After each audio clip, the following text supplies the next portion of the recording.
Hey everyone, welcome back to the Guppy Garage. Today what we're going to be doing is answering a question from Pass the Salt Please 3, I think is how he puts the E at the end. And I'll put his Instagram right here. But he asked me how I ship fish. He's in the process of doing some stuff where he was possibly going to start sending some fish to friends and doing some trades with some people. So I told him I would make this video, just kind of show him how I ship fish on a normal basis.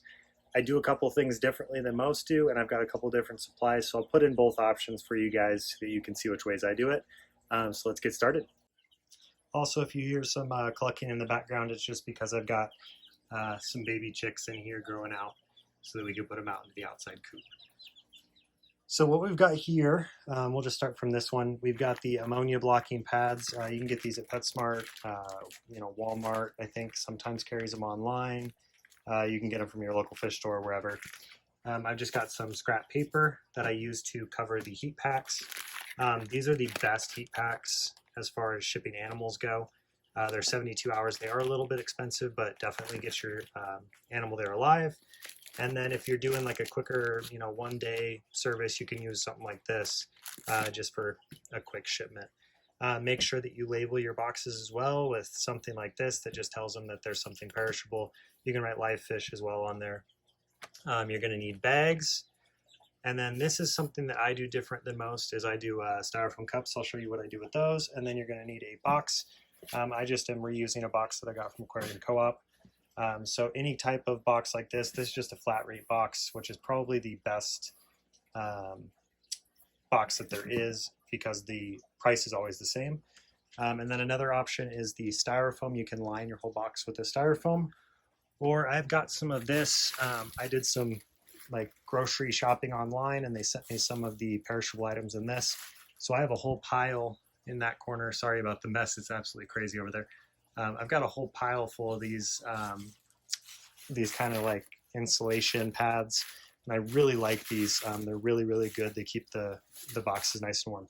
So what I'll do is I'm going to set you guys up and we're just going to go through kind of how I bag up fish and how I pack them for you guys. So let's get started. Okay, so what we're going to do is we're just going to take our box and then we're going to line it with some insulation of some kind. Like I said, I've got this kind of stuff, which I really enjoy using this, but I know a lot of you guys probably can't get this, so we'll just not use this for this purpose of this video. And we'll just use something like this, which is just a sheet of styrofoam. I think it's called the garage insulation at Home Depot, and you can get huge sheets of this. And then all you've got to do is just kind of measure it to the size of your box. So let me tilt you guys down here. So all you do is just kind of...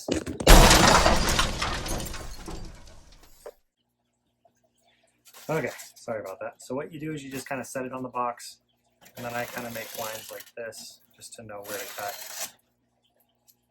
And then this is going to make a mess, so make sure you're not doing this, cutting over any of your fish tanks or anything, because you're going to get these little styrofoam pieces. You can use a hot knife as well to cut styrofoam, which makes it a lot easier. But just for the purposes of this, we're just going to do it quick and easy. So as you can see now, that's perfectly in the bottom, and then we'll just do some more of these on the sides.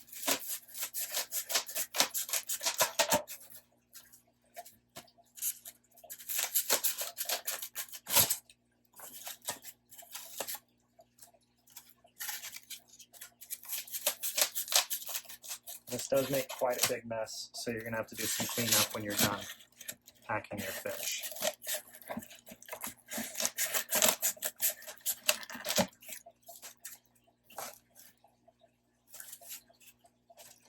Then what I do is once I have the one side done, I just go like this, put the other one on top,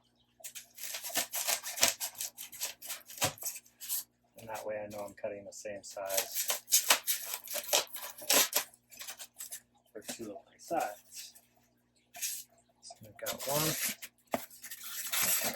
two, because once you put those two pieces in, you're going to have a little bit less space here than you are on this side. So I always do that last. See, that's going to be a little bit smaller there.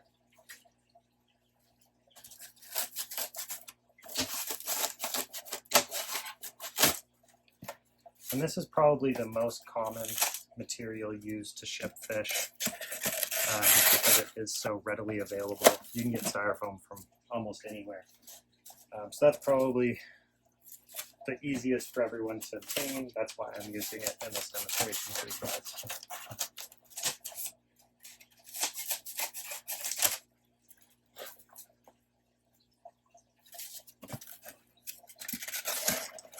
And then once you get all your styrofoam in there, you kind of want to just make sure that it does fit. Oh, right, sorry, fell down.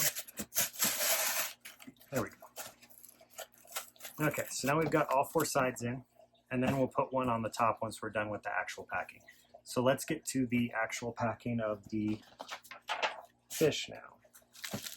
So there's a couple different bags you can use.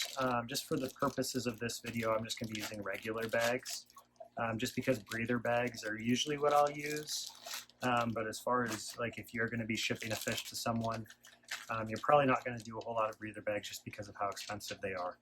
But I usually ship with a breather bag. And the breather bag just means where you can just seal it really tight, and then the oxygen goes into the bag and the CO2 exits the bag, and you don't have to worry about making sure that your ratios are correct in the bag. But because this is probably the most readily used type of packing material as far as bags go, for fish, we're going to use this for this demonstration. So what I'm going to do is I'm just going to get some water in here, and then I'll show you guys how I pack these.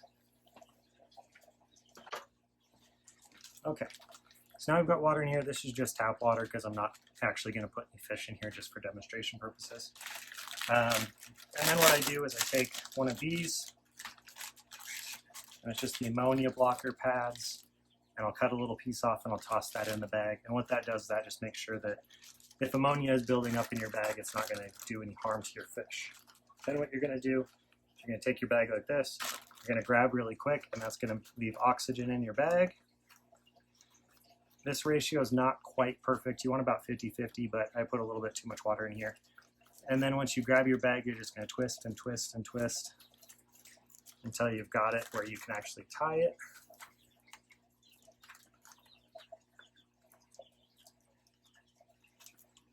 And then you're going to tie it as tight as you can.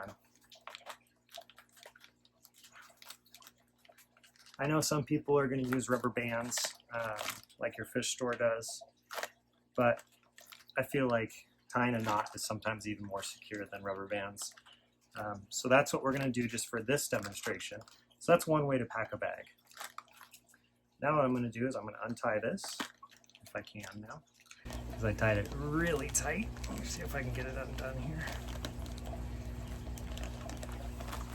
Oh, and then while we've got one done, and then I use the styrofoam cup here.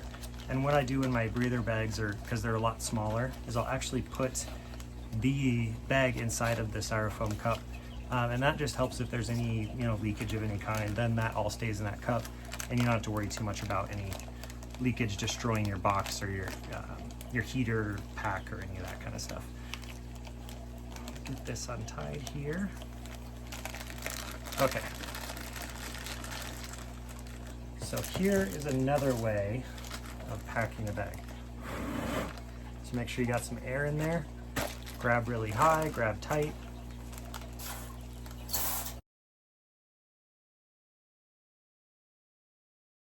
So this right here is a bag sealer. So what this does is it actually applies electricity, creates heat, and then it actually melts the bag closed. This is usually what I'll use to ship fish, just because I really do like it. I think it's the easiest, most convenient way to seal a bag. So what I do is once I've got that air, make sure I'm nice and tight. It'll press down. And what this will do is it'll actually seal this bag with heat.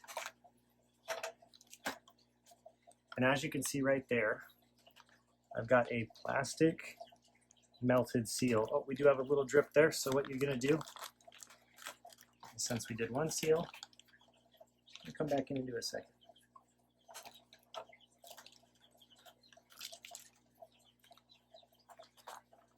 Well, it looks like I didn't do that one quite right. So let's grab another bag and we'll try round two.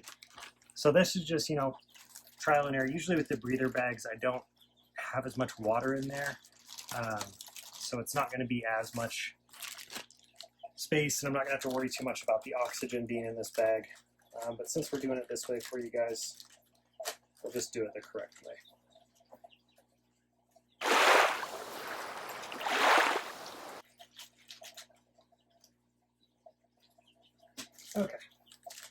So now we've got our water and our ammonia pad in here again. Let's grab it, twist it, make sure our oxygen's in there.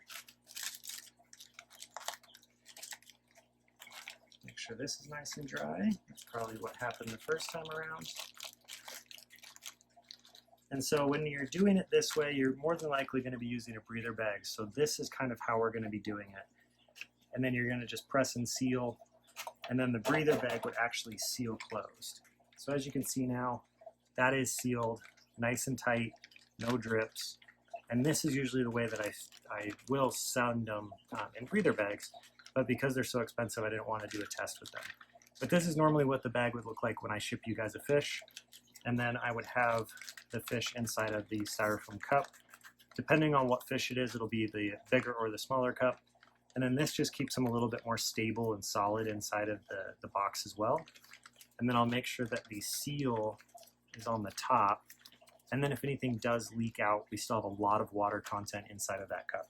So that's usually how I will do it. And then we'll move this out of the way here. And then I'll grab my bag, or sorry, my box. I'll grab my fish, I'll put him in here. And then what we'll do is, I'm just going to use one of the 18 hours just because I don't want to use the really expensive 72-hour ones just for demonstration. So we'll just use one of these cheaper ones. You'll take this out, you'll shake it a little bit, and then you'll take some kind of paper and wrap it around your heat pack. You do not want to put it in a plastic bag because it needs oxygen in order to release the heat.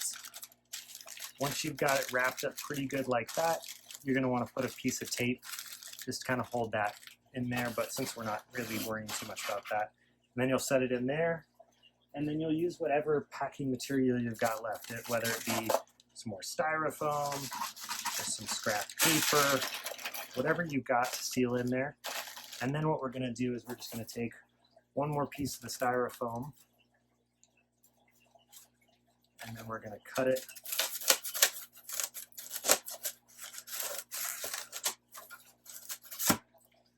to fit the inside dimensions of the box, because you just want it just to kind of seal in there, and then you'll seal up everything nice and tight. So that is how I ship fish, just kind of in a simpler way of what I normally do. Usually I use the breather bag, so I don't really have to worry too much about the oxygen and all that kind of stuff. But if you are going to be using just a regular bag like one of these, let me grab one here for you. If you're going to be using just one of these regular bags, I would recommend just doing that grab and snatch method and tying a knot or rubber bands on there, just because you do need the oxygen in there. But when you're doing breather bags, you don't have to worry about that, and that's where the heat sealer comes into play. So let me know if you guys have any questions on how I pack my fish for shipping, and also if you want to purchase any fish that I do ship. We've got lots of guppies for sale on our website, along with a lot of bettas, both male and female, on saltcityaquatics.com. So if you guys have any questions, again, put them down in the comments below. Be sure to like, subscribe, turn on your bell notification, and also go check out my friend Well Done Tank's channel, and Trent over there is doing a lot of really cool stuff. He's building a new fish room right now, and it's going to be really awesome. I'm really excited when it's all going to be done for him. So if you guys have any questions, again, put them down below, and we'll see you on the next one. Have a great day.